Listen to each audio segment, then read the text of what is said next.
How are you today? Hope you're doing well. It's been far too long, and I'm sorry about that.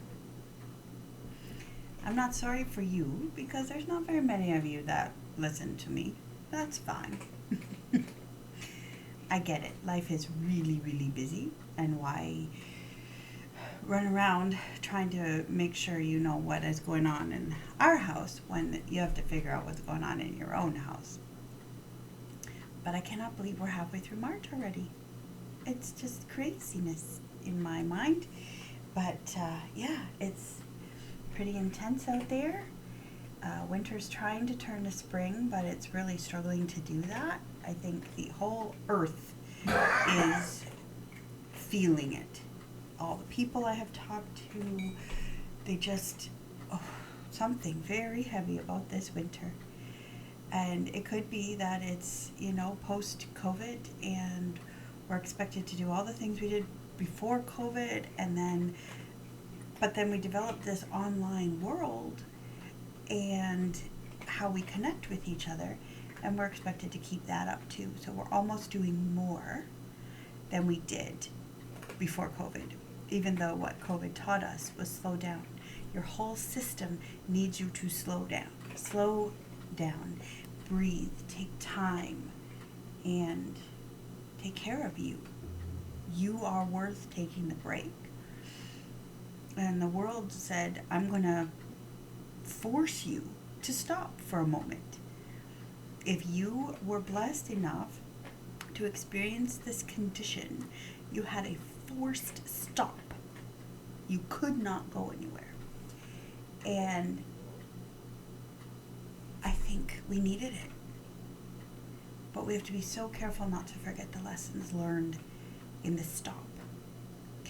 I have been in a course learning how digestion works and how your body responds to digestion, hence the lemon water and the fact that I actually eat breakfast now. You like that one? Ooh, 2-egg omelet with hemp hearts and chia seeds, spinach and green onion. Oh, cheddar cheese, of course. And then strawberries. That's a pretty good breakfast. I don't think I can finish it all. In fact, I know I can't finish it all.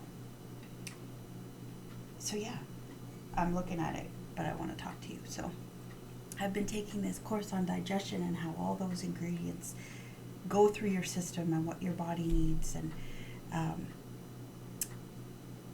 And one of the protocols is when you're sick.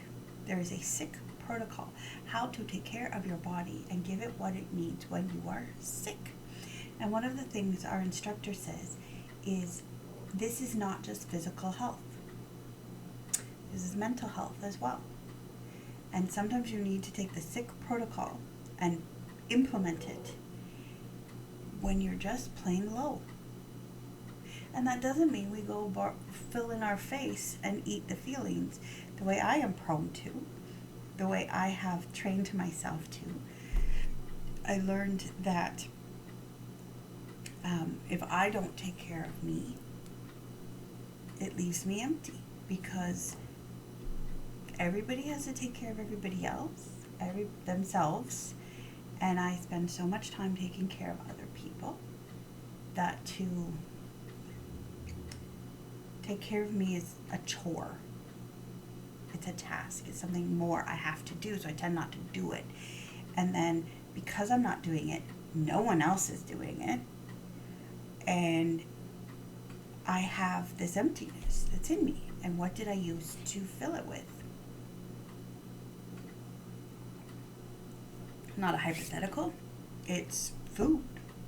I did. I ate feelings. I craved my salt. I craved my chocolate. And I just ate, because that was a way to detach from what was happening, to not have to face what was going on, to not have to acknowledge that my kids need to do more around the house, even though they're very responsible teenagers and they're extremely good kids.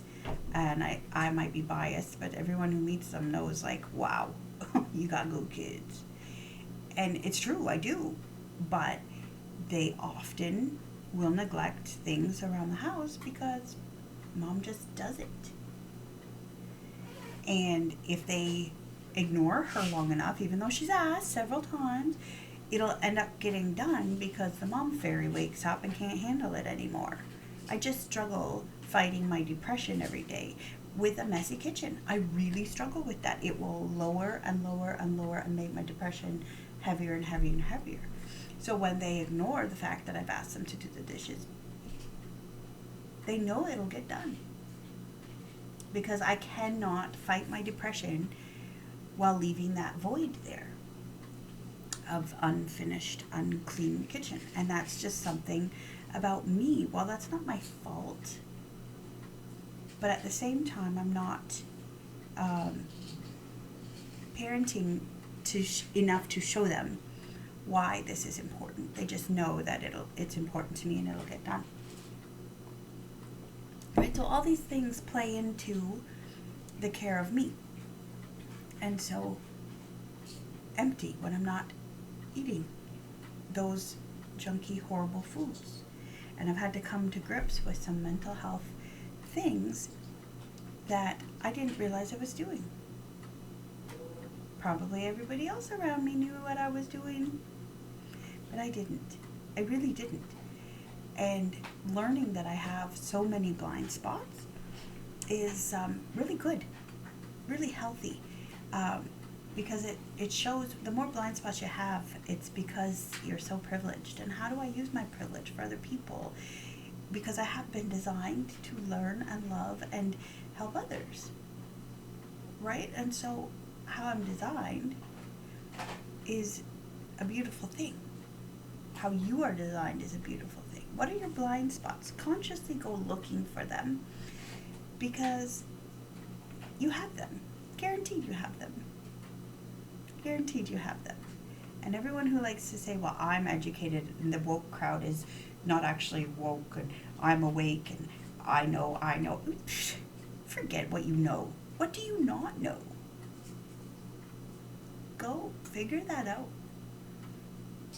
You don't know anybody an explanation for what you do know, but what do you not know? Who is it you're against? What is it you're against?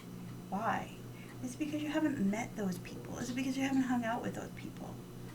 If you think the black lady down the street that runs the store is a loud, obnoxious, pushy black woman, and you have designed a concept of other black women because you think they're all pushy, loud, and obnoxious, maybe it's because you haven't actually sat down with one to say, why does it always feel like you're fighting something?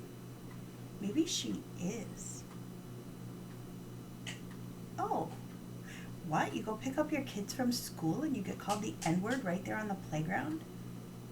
By another parent? No way, that doesn't happen in Canada in 2023. Oh, it does? No wonder you're frustrated. And all of a sudden the blind spot lifts and you go, whoa, I got it good. It doesn't mean that you have to positivity your own mental health struggle away. It just means open your eyes to beyond yourself, because when you're empty, you can only see your own empty. Right now, my mom is watching this and she's singing Turn Your Eyes Upon Jesus. Because it's true. We've got to get them out there. Eyeballs out there. One last thing. On Saturday, we went for a 5K. And I have a heel spur that I got in my last half marathon. I ran, second last half marathon. And I remember it because it was a challenge half marathon. And every kilometer had someone I was praying for, and I had written them on my arms.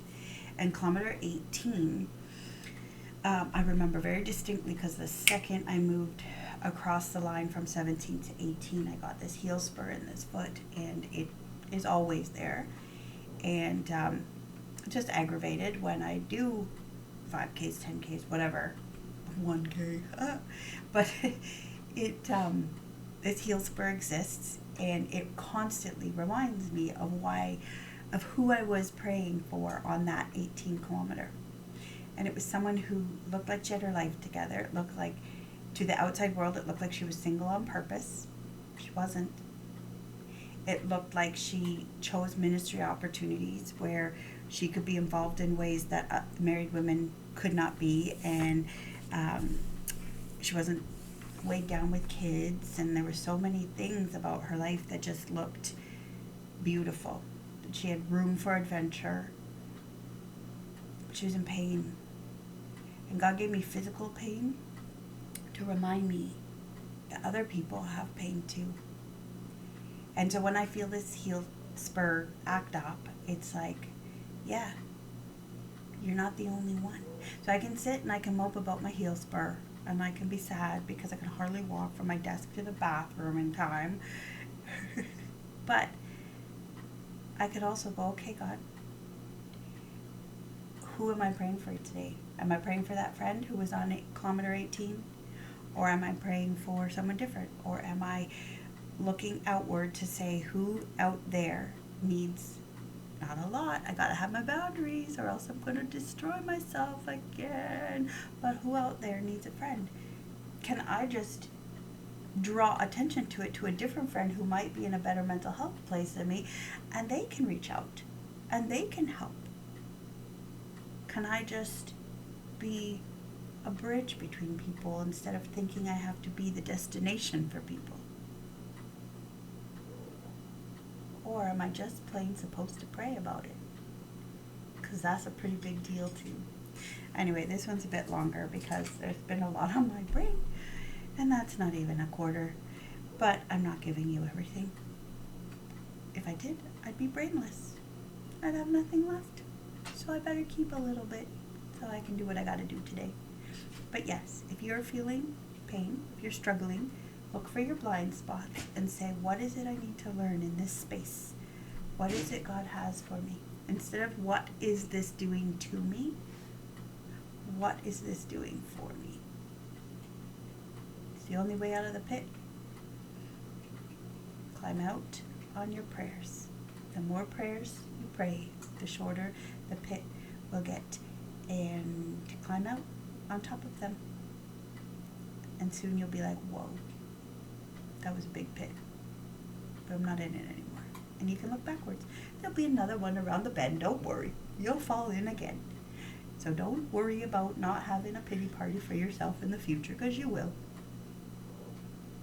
But climb out. Don't sit there. My instructor calls it festering in your funk. Don't do it. That's enough for this week. Know that I love you. Bye.